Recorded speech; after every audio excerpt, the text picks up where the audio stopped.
সাদাকাল্লাহু মাওলানা আযীম। وقال نبينا صلى الله عليه وسلم المرء مع من أحب. اللهم صل على محمد وعلى آل محمد كما صليت على إبراهيم وعلى آل إبراهيم إنك حميد مجيد.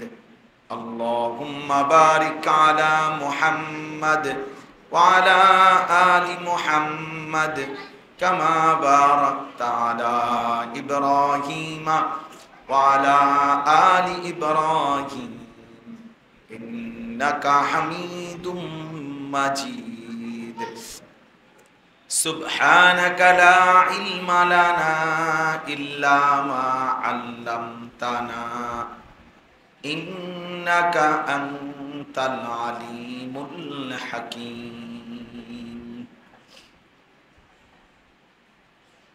আলহামদুলিল্লাহ, আল্লাহ পাক রব্বুল ইজ্জত জুল জালাল ওয়াল ইকরামের ফজল করম, রব্বুল আলামিনের ইহসান মেহেরবানি দয়া, আল্লাহ তাআলা আমাদেরকে আজ 12 আগস্ট 2025 রোজ মঙ্গলবার কুমিল্লা জেলা চান্দিনা উপজেলাধীন মহিচাইল সাতাড্ডা ইশাআতে ইসলাম সংগঠনের আয়োজনে মজুমদার বাড়ি বাইতুল আমান জামে মসজিদে আজকের এই ইসলাহি মজলিসে আল্লাহ তাআলাই আমাদেরকে আসবার বসবার আল্লাহর জন্যই জমা হওয়ার তৌফিক দান করেছেন। আলহামদুলিল্লাহ।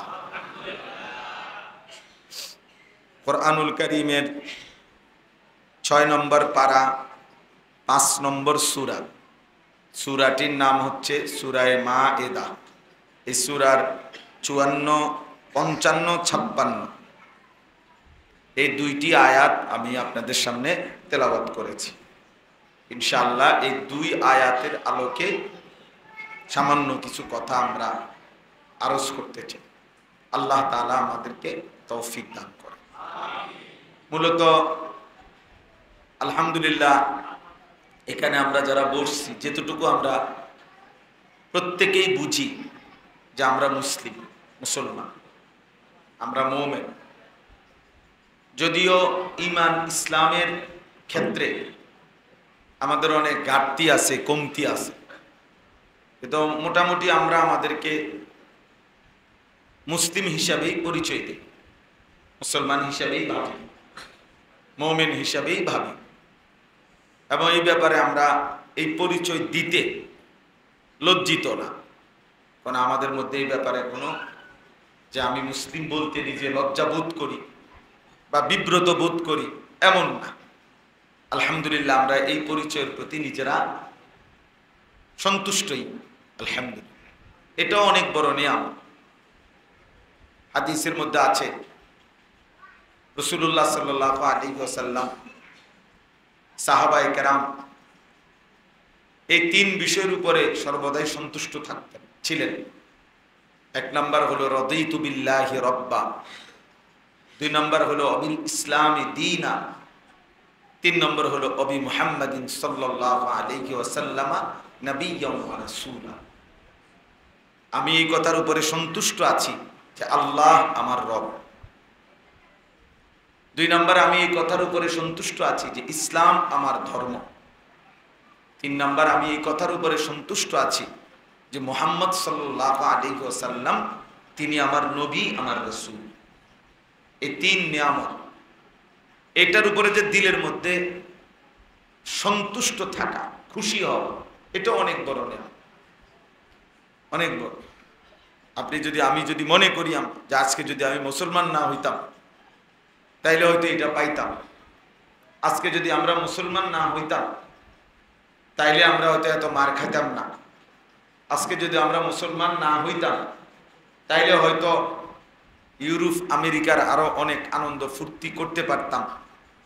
নাউজুবিল্লাহ, এই বিষয় মনে করা, ভাবা, তো এটা যেন অনেক বড় বদনসিব, মন্দ কথা। অনেক বড় কুফরি। যে হায় তুমি কি ভাবো, ইসলামের চাইতে শ্রেষ্ঠতম নিয়ামত, ইমানের চাইতে শ্রেষ্ঠতম নিয়ামত আর কি হইতে পারে? এর চাইতে দামি সম্পদ আর কি, এর চাইতে দামি দৌলত আর কি হইতে পারে? নবী সাল্লাল্লাহু আলাইহি ওয়াসাল্লাম বলছেন, 7 আসমান ও জমিন যদি এক পাল্লায় রাখা হয়, আর কালেমা লা ইলাহা ইল্লাল্লাহ এটা যদি ভিন্ন পাল্লায় রাখা হয়, তাহলে ইমানের পাল্লাটাই ভারী হবে। ইমানের পাল্লাটাই ভারী হবে। মান ক্বালা লা ইলাহা ইল্লাল্লাহ মুখলিসান দাখালাল জান্নাহ। নবী সাল্লাল্লাহু আলাইহি সাল্লাম বলেন, ইখলাসের সাথে, বাস্তবিক অর্থে, দিল থেকে, সত্যিকার অর্থেই যে লা ইলাহা ইল্লাল্লাহ এই কালেমা পাঠ করে আল্লাহর জন্যই এবং আল্লাহকেই মেনে নেয়, তো দাখালাল জান্নাহ, সে জান্নাতে প্রবেশ করে। তাহলে এই জন্য এক মানুষের জীবনে সবচেয়ে বড় নিয়ামত অর্জন ঈমান। ঈমান, ঈমানবিহীন গোটা পৃথিবী যদি কেউ 1000 বার 1,000,000 বারও পায়, তেমন কোনো অর্জন। গোটা পৃথিবী সামান্য। আল্লাহ তাআলা বলছে, কুল মাতাউদ দুনিয়া কালিল, দুনিয়ার সবটা সামান্য, কালিল, অল্প। তাহলে পুরা দুনিয়ায় যদি হয় অল্প, তা আমার আপনার 10 শতক জমি না কি? আমার আপনার এই সামান্য ছোট্ট ঘর এটা, আর এই ঘরের কিছু ফার্নিচার, আসবাবপত্র, সেটার কি? সে কিছুই না, সেটার কিছুই না। আল্লাহ নবী সাল্লাল্লাহু আলাইহি ওয়াসাল্লাম বলছেন, দুনিয়াটা আল্লাহ তাআলার কাছে একটা মাছির ডানা এই পরিমাণ মূল্য রাখে, এতটুকু মর্যাদাও রাখে। তাহলে একটা মাছির ডানা কত বড়? হাতির সমান। মাছিটাই কতটুকু? তো এটার একটা পাখা, এটাই আর কত? সামান্য। নবী সাল্লাল্লাহু আলাইহি ওয়াসাল্লাম একদিন একটা মরা ছাগল রাস্তার পাশে ফেলে রাখছে, মরা ছাগল। নবীজি সাল্লাল্লাহু আলাইহি ওয়াসাল্লাম বলছেন, তোমরা কেউ সাহাবীদেরকে 1 টাকা মূল্যে, 1 দিরহাম মূল্যে এই মরা ছাগলটা কিনবানি আমার থেকে, আমি বিক্রি করব। সাহাবায়ে কেরাম বলছেন, না, লা নাখুযু হাযা বিদিরহামিন, আমরা 1 পয়সা দিয়েও এটা কিনবো না। কিনতাম আমি, এটা মরা পড়ে আছে, আমি এই ফোজা বিনা পয়সায় আমার কান্দে উঠাই দিলেও তো আমি এই ফোজা বইয়া কি করব? বেহুদা জিনিস। আল্লাহর নবী সাল্লাল্লাহু আলাইহি সাল্লাম বলেন, আল্লাহর কসম, লা দুনিয়া আহওয়ানু ইনদাল্লাহ মিন হাদা আলাইকুম। নবীজি বলেন, কসম আল্লাহর, দুনিয়া আল্লাহ তাআলার নিকট, তোমাদের নিকট এই মরা ছাগল যতটা নিকৃষ্ট, তার চাইতে নিকৃষ্ট, তার চাইতে তুচ্ছ। আহওয়ান, তার চাইতে তুচ্ছ আল্লাহর কাছে কিছুই নাই। তাইলে তামাম দুনিয়া একদিকে, কায়নাত, আর ঈমান আরেকদিকে। ঈমানের দাম বেশি। কিসের দাম বেশি বলেন? ঈমানের দাম বেশি। এজন্য ঈমান, ইসলাম এটা শ্রেষ্ঠতম নিয়ামত, এটা সবচেয়ে বড় নিয়ামত, এটাই সবচেয়ে বড় দৌলত। আল্লাহ তাআলা যাকে নিয়ামত দিছেন, তো তাকে আল্লাহ তাআলা সর্বশ্রেষ্ঠ নিয়ামত দান করেছেন। কোরআনুল কারীমের মধ্যে আছে, ওয়া আসবাগা আলাইকুম নিআমাহু যাহিরাতান ওয়া বাতিনা। আল্লাহ তাআলা তার বান্দার উপরে প্রকাশ্য এবং গোপন সমস্ত নিয়ামত পূর্ণ করলেন। কি করলেন? পূর্ণ করলেন। আসবাগা অর্থ হলো পূর্ণ করলেন। এখন তাফসীরের মধ্যে আছে, এই পূর্ণ করলেন কখন বলা যাবে? একজন ব্যক্তি মনে করেন পেট ভরে ভাত খাইছে, তো এতেই নাকি? একজন ব্যক্তি বাড়ি ঘরে যা বানাইতে চাইছে, ফার্নিচার, সব কাজ শেষ করতে পারছে, এটাই না। তো তাফসীরের মধ্যে আছে, যাকে আল্লাহ তাআলা ঈমানের দৌলত দান করছেন, তাকেই একমাত্র আল্লাহ তাআলা তার নিয়ামত পূর্ণ করেছেন। কাউকে তো আল্লাহ তাআলা গোটা দুনিয়া দিছেন, অনেক বড় দেশের বাদশাহী দিছেন, তো ঈমান দিলেন না, তো তাকে আল্লাহ তাআলা পূর্ণ নিয়ামত দেন নাই। আর কাউকে আল্লাহ তাআলা ঈমান দিয়েছেন, কিন্তু গোটা দুনিয়া কিছুই দেন নাই, তবুও তাকে আল্লাহ পূর্ণ নিয়ামত দান করছে। ঈমান একাই পূর্ণ নিয়ামত, মুকাম্মাল নিয়ামত।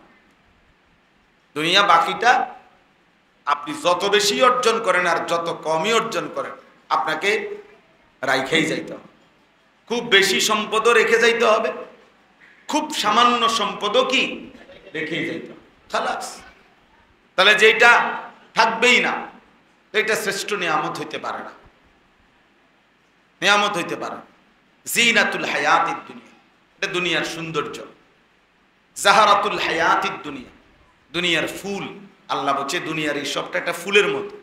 ফুল যেমন খুব সুন্দর হয়ে ফুটে, 2, 4, 5, 10 ঘন্টা পরে আবার বিবর্ণ হয়ে যায়, মলিন হয়ে যায়। তো দুনিয়া এমন চমৎকার সোফা, এখন কেমন এই যে বার্নিশ বর্নিশ এগুলো সব উঠে গেছে, এখন তো এগুলো ভালো লাগতেছে। প্রথম যেদিন এটা বানাইছিল সেদিন তো আরো ঝকঝকে তকতকে ছিল এই যে সোফা, এটা এখন তো এটা বিবর্ণ, তা আবার বার্নিশ করতে হবে। কথার কথা।